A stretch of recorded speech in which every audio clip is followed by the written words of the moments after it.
Poinnya adalah sikap terhadap masa depan demokrasi.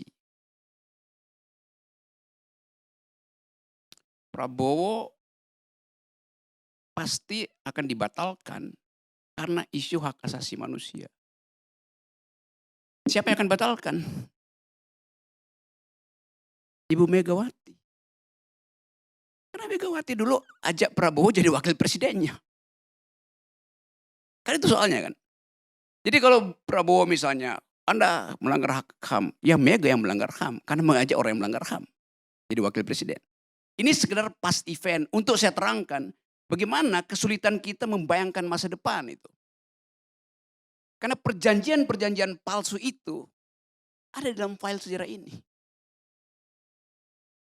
Anies mau dibatalkan dengan apa? Isu intoleransi. Ahok mau dibatalkan dengan apa? Sama aja. Jadi kemampuan kita untuk mendeteksi masa depan dibatalkan oleh kecurigaan kita terhadap kedunguan kita sendiri.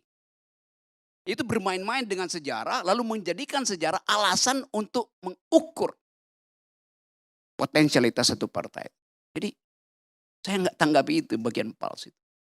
Coba kita lihat bagaimana palsunya watak pemimpin kita tuh. Kemarin Ibu Mega datang karena diundang oleh Jokowi. Sebelumnya Ibu Mega katakan, Pak Jokowi Anda selesai, Anda petugas partai, ada pengganti Anda, petugas partai baru namanya Ganjar. Sekarang Ibu Mega dipanggil oleh petugas partai.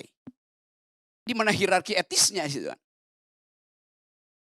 Kan Jokowi sebagai petugas partai memanggil ketua umumnya untuk datang ngobrol dengan komplotan.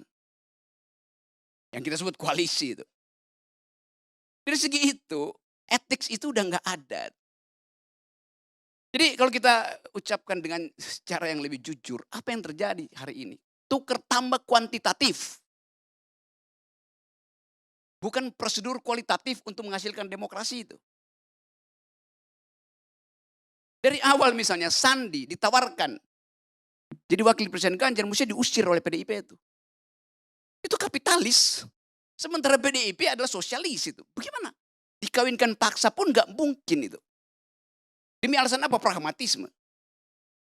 Pasti asal pragmatisme. Jokowi udah di ujung masa jabatannya, masih mau jadi kingmaker. Demi apa pertanyaannya? Raja itu diasuh oleh ide.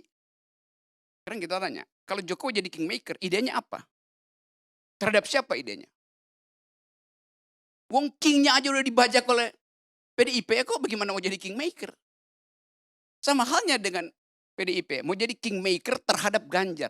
Lo kingmaker itu dia rampok dari tempat Jokowi, bukan dia asuh dari bawah.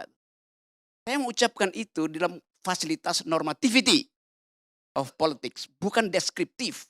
Tapi yang normatifnya apa, yang preskriptifnya apa itu. Coba kita undang misalnya, kita bikin semacam thought experiment di sini. Di situ duduk Bung Karno, di situ duduk Nasir, di situ duduk Syahrir, di sini duduk Tan Malaka, di situ duduk apa namanya, gerilyawan DITII. Zakar. Bukan. Kartosuwiryo itu. Lalu mereka di ILC ini bahas capres-capres ini itu. Dimaki-maki pasti itu. No ethics at all itu. Jadi tukar tambah apa yang kita bayangkan? Kita membayangkan ada king yang akan dihasilkan oleh kingmaker hari ini. Tidak ada kingmaker, yang ada adalah makelar. Ibu Mega makelar, Jokowi makelar. Karena pertanyaan demi apa itu? Bagi Jokowi tentu demi dinastinya, demi oligarkinya. Bukan demi si king, wannabe. Demikian juga Ibu Mega, demi apa? Kalau demi Soekarnoisme, demi ide Soekarno, mesti batalkan seluruh peluang agen-agen kapitalis masuk di PDIP. Logiknya begitu. Jadi apa yang terjadi pada bangsa ini itu sama seperti menunggu ketidakpastian atau waiting for Godot yang ditulis oleh Samuel Beckett tentang absurditas, tentang usefulness itu. Jadi kita menunggu apa sebetulnya? Sementara KPU sendiri nggak ngerti ini prosesnya apa tuh. Nanti September, lalu sementara ini ngapain coba? Undang aja aja semuanya. Prabowo di sini segala macam, debat aja di situ. Supaya kita nggak menunggu godot gitu. Nah, bagian ini yang saya mau ucapkan, karena bukan karena kejengkelan, tapi kalau kita masuk pada etika politik, dalil-dalil ini harusnya diucapkan dari awal. Kesibukan headline kita kan, ya Ganjar elektabilitas sekian, Prabowo, Anies segala macam. Apa poinnya di situ tuh? Tuh dengan mudah margin of error bisa ditaruh pada seseorang. Tunggu aja sampai 2 hari sebelum 10 September apa 10 Oktober. Mendarat di KPU dengan ide kosong. Karena KPU sendiri nggak mengasuh momentum ini untuk jadi perdebatan nilai, perdebatan ideologi, perdebatan konseptual, nggak ada. Jadi apa fungsi KPU? Ya panitia doang. Dia tidak melakukan fungsi dasar yang harusnya dilakukan untuk jadi democratic educator, public educator. ILC ambil alih itu akhirnya. Fungsi-fungsi itu kan.